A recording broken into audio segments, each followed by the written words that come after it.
তাপদাহে পুড়ছে দেশ। 3 জেলায় তাপমাত্রা 40 ডিগ্রির বেশি। বিভিন্ন এলাকায় পানির সংকট, বিপাকে খেটে খাওয়া মানুষ।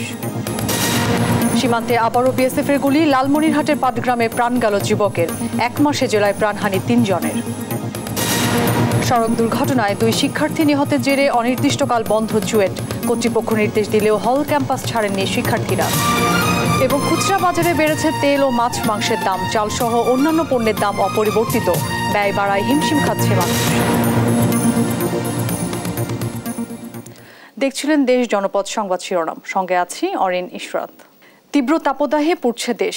যশোর, খুলনা ও চুয়াডাঙ্গায় সপ্তাহ জুড়ে তাপমাত্রা বিরাজ করছে 40 ডিগ্রির ওপরে। দেশের বিভিন্ন এলাকায় দেখা দিয়েছে পানির সংকট। জমিতে সেচ দেয়া নিয়ে বিপাকে চাষিরা। হাসপাতালে বাড়ছে গরমজনিত রোগীর সংখ্যা। নিম্ন আয়ের খেটে খাওয়া মানুষ পড়েছে সবচেয়ে বিপাকে। সহকর্মীদের পাঠানো তথ্য ও চিত্রে টুম্পা আফরোজের রিপোর্ট। বৈশাখের খরতাপে পুড়ছে চুয়াডাঙ্গা। মৌসুমের সর্বোচ্চ 42.7 ডিগ্রি তাপমাত্রা রেকর্ড করা হয়েছে এ জেলায়। দাবদাহ অব্যাহত থাকলে সবজি ও আমের ক্ষতির আশঙ্কা করছে জেলা কৃষি সম্প্রসারণ অধিদপ্তর। ক্ষয়ক্ষতি কমাতে যথাযথভাবে পরিচর্যার পরামর্শ দিয়েছে তারা। সবজি সহ এবং অন্যান্য বিশেষ করে আম, আমরা তাদেরকে পানি স্প্রে সহ বিভিন্ন রোগ পোকামাকড়ের জন্য পরামর্শ অব্যাহত রাখছি এবং মাঠ পর্যায়ে আমাদের এই যে তাপ প্রবাহের যে করণীয় বিষয়গুলো চালনা চলছে। খুলনায় তীব্র তাপপ্রবাহে জরুরি প্রয়োজন ছাড়া রাস্তায় বের হচ্ছে না সাধারণ মানুষ। বিভিন্ন মোড়ে বিনামূল্যে বিশুদ্ধ পানি ও খাবার স্যালাইন বিতরণ করছেন স্বেচ্ছাসেবকরা। টানা 5 দিন ধরে জেলায় তাপমাত্রা 40 ডিগ্রির উপরে। এতে কর্মহীন হয়ে পড়েছে খেটে খাওয়া মানুষ। স্কুলগুলো চালু রেখেছে, এতে বাচ্চাদের স্কুলে নিয়ে যেতে খুব কষ্ট হচ্ছে এবং পর্যাপ্ত ফ্যান এবং ঠান্ডার ব্যবস্থা না থাকায় বাচ্চারা অসুস্থ হয়ে পড়তেছে। রিক্সাওয়ালা, ইজি বাইক বা এমনি পথযাত্রী যারা আছে তাদের যে পরিস্থিতি, হঠাৎ গরমে ধাম ধাম করে পড়ে যাচ্ছে। সারা শরীর কাঁপে গরমে, তারপরে এক জায়গায় দাঁড়াইতে পারি না, ধুলো বালি। মধ্যবিত্ত যারা আছে কাজে যাতে পারতেছে না, এই সমস্যাটা।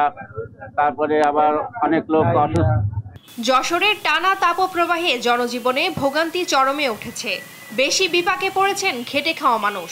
বেলা বাড়ার সঙ্গে সঙ্গে বাড়ছে তাপমাত্রা। বৃহস্পতিবার যশোরের সর্বোচ্চ তাপমাত্রা রেকর্ড করা হয়েছে 42.2 ডিগ্রি সেলসিয়াস। তাপপ্রবাহের মধ্যে ভোগান্তি বাড়িয়েছে পানি সংকট। ভূগর্ভস্থ পানির স্তর নিচে নেমে যাওয়ায় অধিকাংশ নলকূপে উঠছে না পানি। কৃষি জমিতে সেচ দিতে হিমশিম খাচ্ছে চাষিরা। প্রচুর গরম পড়তেছে, আর এমনি মাথা মতো ঘুরতেছে, পেটের দায় গাড়ি চালাতে হচ্ছে। গাড়ি নিয়ে বেরোচ্ছি, তাও মনে করেন ভাড়া তো পাচ্ছি না। এই গরমে তো লোক বেরোচ্ছে না ভাই, বুঝেছেন? এমন একটা যন্ত্রণা যে সারাদিন বেরোয় মনে করেন 200 টাকাও ভরতে পারেনি। গরমে লোকজন বেরোচ্ছে কম ঘরের থেকে, যারা এমনি দায় টাকা না বেরোলে নয় সেই বেরোচ্ছে। দাবদাহ থেকে রক্ষায় এক বৃষ্টির প্রহর গুনছেন তারা। টুম্পা আফরোজ, নিউজ ডেস্ক, দেশ টিভি। লালমনিরহাটের পাটগ্রাম সীমান্তে বিএসএফের গুলিতে আবুল কালাম ডাকু নামের এক বাংলাদেশি যুবক নিহত হয়েছেন। শুক্রবার ভোরে ওই সীমান্তের 848 নম্বর পিলার এলাকায় এই ঘটনাটি ঘটে। এ নিয়ে 1 মাসে লালমনিরহাট সীমান্তে বিএসএফের গুলিতে 3 বাংলাদেশি প্রাণ হারালেন। পাটগ্রাম সীমান্ত দিয়ে ভোরে ভারতীয় সীমানার পকেট পাড়ায় যায় একদল বাংলাদেশি। এ সময় ডুরাডাবরি বিএসএফ ক্যাম্পের টহল দল তাদের লক্ষ্য করে গুলি ছোড়ে। এতে আবুল কালাম নামে একজন গুলিবিদ্ধ হলে উপজেলা স্বাস্থ্য কমপ্লেক্সে নেওয়ার পথে মারা যান। পাটগ্রাম উপজেলার ঝালুঙ্গি সীমান্তে দুষ্কৃতিকারী কর্তৃক আবুল কালাম নামের একজন ব্যক্তি চোরা কারবারির সাথে জড়িত এরকম জনশ্রুতি আছে, সে গুলিবিদ্ধ হয়েছে। স্থানীয় লোকজন তাকে উদ্ধার করে হাসপাতালে নিয়ে আসার পথে সে পথিমধ্যে মারা যায়। এরকম সংবাদ পেয়ে আমরা হাসপাতালে গিয়ে লাশটি উদ্ধার করি। লাশের সুরতহাল করা হয়েছে, ময়নাতদন্তের জন্য প্রয়োজনীয় ব্যবস্থা গ্রহণ করা হচ্ছে এবং পরবর্তীতে প্রয়োজনীয় আইনানুগ ব্যবস্থা গ্রহণ করা হচ্ছে। সড়ক দুর্ঘটনায় 2 শিক্ষার্থী নিহতের ঘটনায় চুয়েট বন্ধ ঘোষণার পর আন্দোলন স্থগিত করেছে শিক্ষার্থীরা। স্থগিত ঘোষণার পর বৃহস্পতিবার মধ্যরাত থেকে চট্টগ্রাম কাপ্তাই সড়কে গাড়ি চলাচল স্বাভাবিক হয়। হল খালি ও একাডেমিক কার্যক্রম স্থগিতের সিদ্ধান্ত পুনর্বিবেচনার জন্য আজ বিকাল 3:30টায় অনুষ্ঠেয় সিন্ডিকেট সভায় সিদ্ধান্ত হওয়ার কথা ছিল। তবে শিক্ষার্থীরা আপাতত আবাসিক হলে অবস্থান করছেন। আন্দোলন স্থগিত করলেও কাপ্তাই সড়ক 4 লেন করা সহ 10 দফা দ্রুত বাস্তবায়নের দাবি শিক্ষার্থীদের। দাবি পূরণ না হলে আবারও আন্দোলনের হুঁশিয়ারি দেন তারা।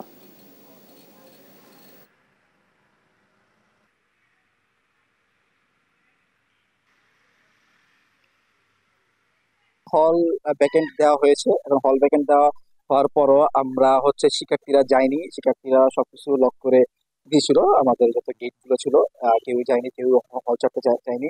যত আমাদের কারেন্ট বিদ্যুৎ সব কারেন্ট অফ করে দেওয়ার পরও আমরা কেউ যাইনি। ক্যাম্পাস ছাড়ার যে ব্যাপারটা সেটা হচ্ছে গতকালকে হল ভ্যাকেন্ট নিয়ে একটা নোটিশ দেওয়া হয়েছিল অথরিটি পক্ষ থেকে। তো এরপর কিন্তু শিক্ষার্থীরা তখন আন্দোলন চলমান হয়, কেউই হল ছাড়েনি, সবাই নিজে হলে অবস্থান করছে। বৈশাখের খরতাপের উত্তাপ ছড়িয়েছে দেশের বিভিন্ন প্রান্তের নিত্য পণ্যের বাজারে। তাপদাহের উত্তাপে বাড়ছে নিত্য প্রয়োজনীয় পণ্যের দাম। শাকসবজি সহ সব ধরনের পণ্যের দামই বাড়তি। বাজার মনিটরিংয়ের দাবি সাধারণ ক্রেতাদের। সহকর্মীদের পাঠানো তথ্যচিত্রে সালমা জাহানের ডেস্ক রিপোর্ট। তীব্র তাপদাহের উত্তাপ লেগেছে নিত্যপণ্যের বাজারে। গাজীপুরে প্রতি কেজি সিম 130, আলু 45, পেঁয়াজ 60, ব্রয়লার 200 আর গরুর মাংস 800 টাকা দরে বিক্রি হচ্ছে। চড়া দামে বিপাকে সাধারণ ক্রেতা। ইলিশ মাছের দাম বেশি, সব মাছেরই দাম বেশি, মানে নিম্ন আর মানুষের এখন না বিশ্বাস হচ্ছে। আমরা দিন কাজ করে দিন খাই, আঙুর জন্য অনেক কষ্ট হয়ে গেছে, জিনিস অনেক দাম। সাভারের বাজারেও দ্রব্যমূল্য ঊর্ধ্বগতি। নজরদারির ব্যবস্থা না থাকায় বিক্রেতারা ইচ্ছামতো দাম নিচ্ছেন, এই অভিযোগ ক্রেতাদের। সবকিছু বাড়তি, মানে আমাদের জন্য এগুলা কিনা কি সম্ভব? কিনতে পারতেছি না, মানে সাধারণ মানুষের নাগালের বাইরে গেছে সব দ্রব্যমূল্য। কুষ্টিয়ার বাজারেও প্রকারভেদে পণ্যের দাম কেজিতে বেড়েছে 10 থেকে 40 টাকা। বেগুন 70, ব্রয়লার 210 আর সোনালী মুরগি বিক্রি হচ্ছে 330 টাকা দরে। সবজির দাম তো অনেক বেশি আছে, তেলের দাম বাড়ছে, বিভিন্ন আলু ধরেন 50 টাকা ছাড়াই গেছে। একদিন বৃষ্টি হলে পরে দেখা যাচ্ছে যে আবার দেখা যাচ্ছে অর্ধেকের নিচে নামিয়ে আসবে, তখন সবজি খাওয়ার লোকই থাকবে না। সাতক্ষীরার বাজারে দেখা গেছে একই চিত্র। এই অবস্থায় দ্রুত বাজার ব্যবস্থাপনায় প্রশাসনের নজরদারি দাবি ক্যাবসহ ক্রেতাদের। তাপমাত্রা যে হারে বাড়ছে, বাজারে দ্রব্যমূল্য দামও কিন্তু তার থেকে বেগতিক হারে বাড়ছে। দিন দিন এই ব্যবসায়ী সিন্ডিকেটের কারণে প্রত্যেক মালের যে বৃদ্ধি চলমান আছে, এটা আমরা আশু প্রতিকার চাই। সরকারের বাজার ব্যবস্থার যে মনিটরিং, স্থানীয় জনপ্রতিনিধিদের যে দায়িত্ব, সেইগুলোকে মাথায় রেখে বাজারটাকে আবার তদারকিটা জোরে সোরে করা দরকার এবং পণ্য সরবরাহটা নিশ্চিত করা দরকার। মাঝপথের যে ফড়িয়াদের যে কারসাজি, সেটাকে বন্ধ হওয়া দরকার। দেশের অন্যান্য জেলায় বাজারেও ক্রেতাদের জন্য নেই তেমন কোনো সুখবর। নিউজ ডেস্ক, দেশ টিভি। চাঁপাইনবাবগঞ্জের নাচলে পরিত্যক্ত গভীর নলকূপের পাইপে পড়ে তলিয়ে গেছে রনি বর্মন নামের এক তরুণ। শুক্রবার বেলা 11টার দিকে নাচলের নেজামপুরে এ ঘটনা ঘটে। খবর পেয়ে ফায়ার সার্ভিস কর্মীরা উদ্ধার অভিযান শুরু করেন। 5 ঘন্টা পর তাকে উদ্ধার করা সম্ভব হয়নি। ফায়ার সার্ভিস কর্মীরা জানান, পাইপের ভেতরে সারা শব্দ পাওয়া যাচ্ছে না। মানসিক ভারসাম্যহীন রনি বেলা 11টার দিকে পরিত্যক্ত গভীর নলকূপের পাশে ঘুরছিল। নলকূপের পাইপের ঢাকনা না থাকায় পাইপের মধ্যে পড়ে প্রায় 140 ফুট নিচে তলিয়ে যায়।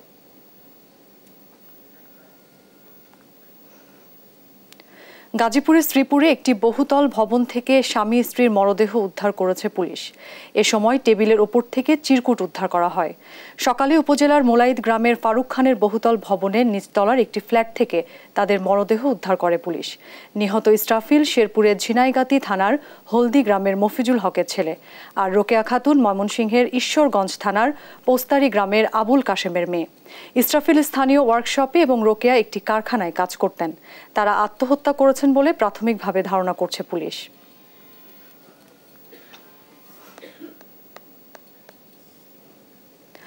ঢাকা আরিচা মহাসড়কের গোলরা বাসস্ট্যান্ডে গাড়ি চাপায় 2 সবজি বিক্রেতা নিহত হয়েছে। সকাল 7:30টার দিকে দুর্ঘটনাটি ঘটে। ঢাকা আরিচা মহাসড়কের মানিকগঞ্জের সাটুরিয়া উপজেলার গোলরা বাসস্ট্যান্ড এলাকায় একটি গাড়ি চাপায় আব্দুস সালাম এবং সানোয়ার হোসেন নামের 2 সবজি বিক্রেতা নিহত হয়েছে। নিহতদের বাড়ি মানিকগঞ্জ সদর উপজেলার কাটিগ্রাম এলাকায়। বিষয়টি নিশ্চিত করে পুলিশ জানায়, মরদেহ উদ্ধার করে জেলা সদর হাসপাতাল মর্গে পাঠানো হয়েছে। এ ঘটনায় যথাযথ আইনানুগ ব্যবস্থা প্রক্রিয়াধীন রয়েছে।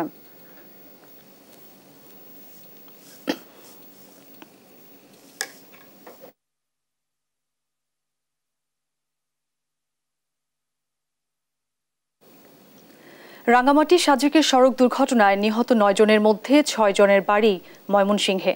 তাদের 5 জনের বাড়ি ঈশ্বরগঞ্জে, অন্যজন গৌরীপুরের বাসিন্দা। শুক্রবার সকালে পারিবারিক কবরস্থানে তাদের দাফন সম্পন্ন হয়। নির্মম এ মৃত্যু কোনোভাবেই মেনে নিতে পারছেন না স্বজন ও এলাকাবাসী। ময়মনসিংহ থেকে সহকর্মী ইলিয়াস আহমেদের পাঠানো তথ্য ছবিতে ডেস্ক রিপোর্ট। গেল বুধবার সাজেক উদয়পুর সীমান্ত সড়কের 90 ডিগ্রি এলাকায় শ্রমিকবাহী মিনি ট্রাক নিয়ন্ত্রণ হারিয়ে পাহাড় থেকে নিচে খাদে পড়ে 9 জন নিহত হয়। তাদের মধ্যে রয়েছেন ময়মনসিংহের ঈশ্বরগঞ্জের কেশবপুর গ্রামের রিসারত আলী ভুইয়ার ছেলে এরশাদুল হক, গিরিধরপুরের শহীদুল্লাহর ছেলে শাহ আলম, শ্রীপুর জিথর গ্রামের চানমিয়ার ছেলে তোফাজ্জল হোসেন, হেলাল উদ্দিনের ছেলে নয়ন মিয়া, নজরুল ইসলামের ছেলে মোহন মিয়া এবং গৌরীপুর উপজেলার মইলাকান্দা এলাকার আব্দুল জব্বারের ছেলে তপু হাসান। বৃহস্পতিবার রাতে তাদের মরদেহ বাড়িতে পৌঁছায়। স্বজন হারিয়ে দুশ্চিন্তায় পরিবারগুলো। পাইলিং এর কামও গেছি না, রাঙ্গামাটি তাকে অ্যাক্সিডেন্টে মারা গেছে। আমার ভাইয়ের সংসার আছে, ছোট ছোট ফুলান আছে, 2 মাসের এক ছেলে আছে, 7 বছরের এক মেয়ে আছে। মানে কেমনে সংসার চলবো? আমার বাচ্চা ছেলে আমি কেমনে চলবা, ব্যবস্থা করে দিন। জাদু বাড়ি বড় মানুষ আইতে গই আছে আল্লাহ। এমন মর্মান্তিক দুর্ঘটনায় এলাকায় নেমেছে শোকের ছায়া। কোনোভাবেই এমন মৃত্যু মেনে নিতে পারছেন না এলাকাবাসী। মোহন, তারপরে নয়ন, আর হলো শাহ আলম, আমার এলাকার মানুষ, পাশে আমার বাড়ি, একবারে কাছাকাছি মানুষ। তো এই মৃত্যুতে আমি মানে গভীর শোক প্রকাশ করতেছি এবং আসলে খুব মর্মান্তিক ঘটনা। স্কুলের ছাত্র, সে আমার স্কুলতে গিরিধরপুর সরকারি প্রাথমিক বিদ্যালয়তে 5ম শ্রেণী পাশ করে গেছে। আমরা খুব মর্মাহত। বড় বড় তো যায় আইয়ে বাইরে দেয় অনেকভাবে এরকম দুর্ঘটনা হয়ে যাবে, ওইটা তো স্বপ্নের কথা, এটা তো কেউ জানে না। শুক্রবার সকালে পারিবারিক কবরস্থানে তাদের দাফন সম্পন্ন হয়। নিহতদের পরিবারকে আর্থিক সহায়তার কথা জানান স্থানীয় জনপ্রতিনিধি। কিছু আর্থিক সহায়তা তৎক্ষণাৎ দিয়েছে, আমিও ব্যক্তিগতভাবে আর্থিক সহযোগিতা করেছি। আজকে তাদের সকাল 9টায় ওদের জানাজা সম্পন্ন হয়েছে। যতটুকু সহযোগিতা করেছি সেই সহযোগিতাগুলি পরবর্তীতে ওদের পরিবারগুলিকে আরো কিভাবে ভালোভাবে করা যায় সেই ধারাবাহিকতা যেন আমরা অব্যাহত রাখতে পারি। সড়ক দুর্ঘটনায় নিহত হতদরিদ্র শ্রমিকদের পরিবারকে সহায়তা দেবে প্রশাসন, এমনটাই আশা স্থানীয়দের। নিউজ ডেস্ক, দেশ টিভি। আন্তর্জাতিক শিক্ষা অঙ্গনে নতুন মাত্রা যুক্ত করতে মালয়েশিয়া উচ্চ শিক্ষা মন্ত্রণালয় এবং education Malaysia global service EMGS এর উদ্যোগে বাংলাদেশে study in Malaysia education fair অনুষ্ঠিত হচ্ছে।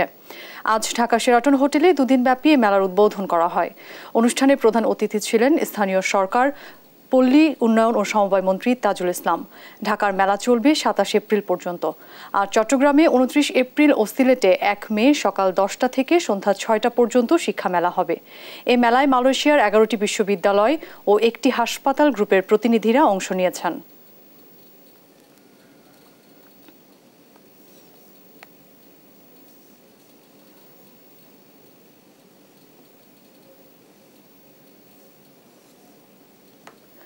খুলনার শহীদ শেখ আবু নাসের বিশেষায়িত হাসপাতালে চিকিৎসক সংকট, আধুনিক যন্ত্রপাতি না থাকায় সেবা বঞ্চিত হচ্ছেন রোগীরা। খুলনা ও আশেপাশের এলাকা থেকে প্রতিনিয়ত কম খরচে ভালো মানের সেবা পাওয়ার আশায় এখানে ছুটে আসেন অনেকে, কিন্তু পদে পদে ভোগান্তি পোহাতে হয় তাদের। সংকটের কথা স্বীকার করেছেন খোদ হাসপাতাল পরিচালক। খুলনা থেকে সহকর্মী নূর ইসলাম রকির পাঠানো তথ্যচিত্রে ডেস্ক রিপোর্ট। খুলনার শহীদ শেখ আবু নাসের বিশেষায়িত হাসপাতাল ভুগছে নানা সমস্যায়।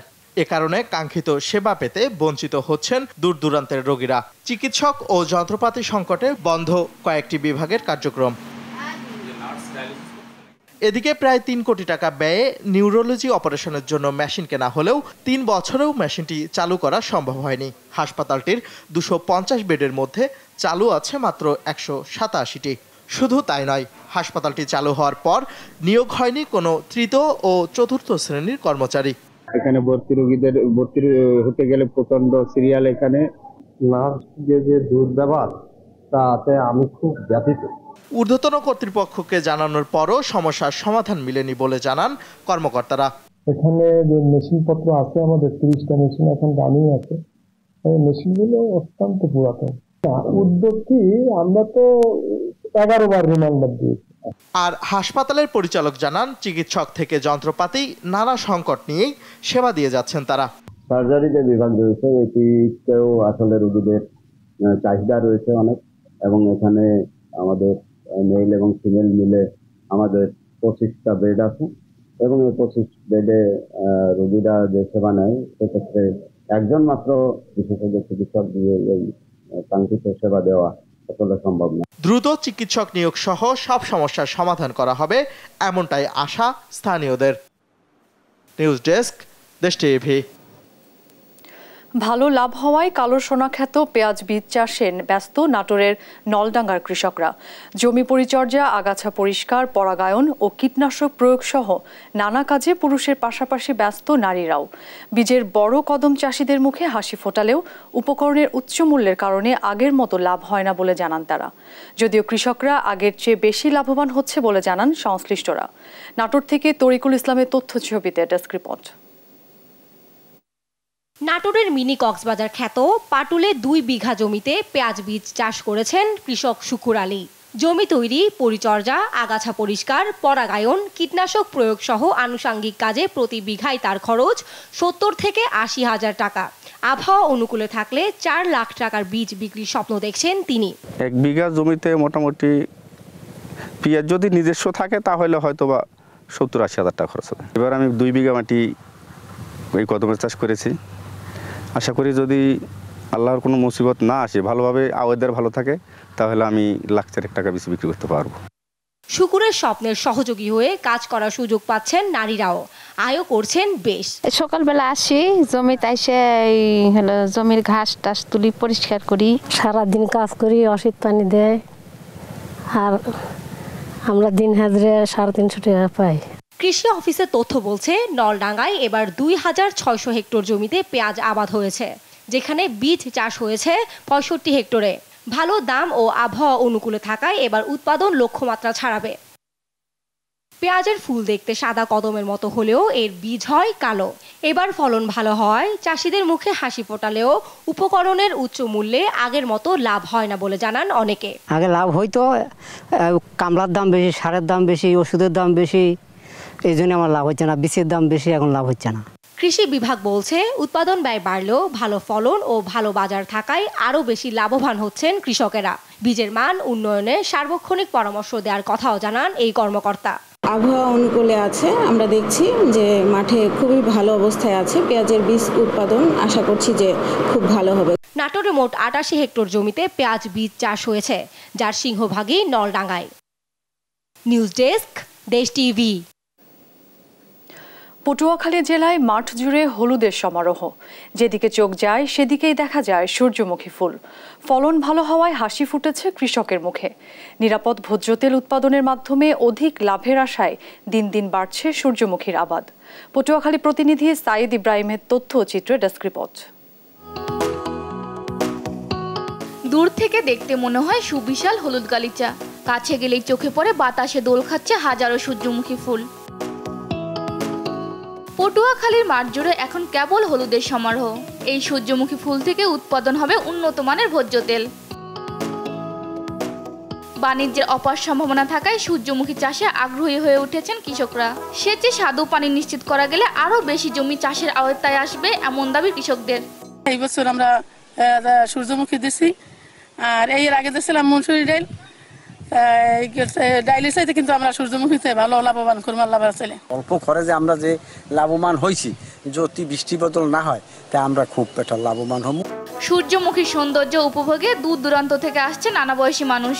অপার সৌন্দর্য এই বাগানে না দাঁড়াইলেই মানুষ উপভোগ করতে পারবে না। অসাধারণ দৃশ্য। সূর্যমুখী বাগান অনেক দেখছি, কিন্তু এত বড় বাগান আর দেখিনি। দেখতে খুব ভালো লাগতেছে, খুবই এনজয় করতেছি। বিকাল হলে আরো সুন্দর দেখায়, এটা আরো অনেক জন আসে ছবি তোলে। এবছর হাইসান 30, 36, 12 সূর্যমুখী 2-3 জাতের সূর্যমুখী আবাদ করেছেন চাষিরা। গেল বছরের তুলনায় দ্বিগুণ জমিতে হয়েছে সূর্যমুখীর আবাদ। কৃষকরা সূর্যমুখী কর্তন শুরু করেছেন, ফলনও ভালো। আমরা আশা করতেছি যে কৃষকরা ভালো ফলন পাবেন এবং বিভিন্ন জায়গা থেকে ক্রেতারাও খোঁজখবর নিচ্ছেন সূর্যমুখীর বীজের দাম। এবছর জেলায় প্রায় 2150 হেক্টর জমিতে সূর্যমুখী চাষ করা হয়েছে।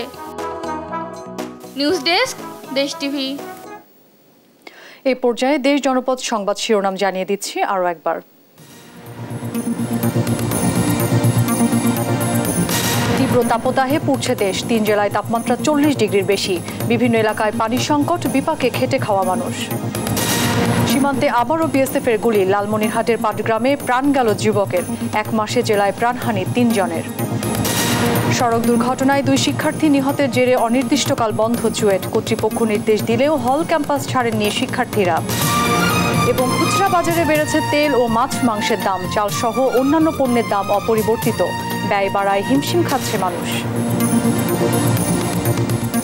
এই ছিল এখনকার দেশ জনপদ সংবাদ। পরের বুলেটিন দেখার আমন্ত্রণ রইল। এছাড়া দেশ টিভির সর্বশেষ সব খবর পেতে ভিজিট করুন www.desh.tv। ফেসবুকে আমাদের সঙ্গে যুক্ত থাকুন দেশ টিভি অথবা দেশ টেলিভিশন পেজে। এছাড়াও সর্বশেষ সব ভিডিও পেতে ইউটিউবে আমাদের হ্যান্ডেল @দেশ টেলিভিশন অথবা @দেশ টিভি নিউজ লিখে সার্চ করুন। ধন্যবাদ।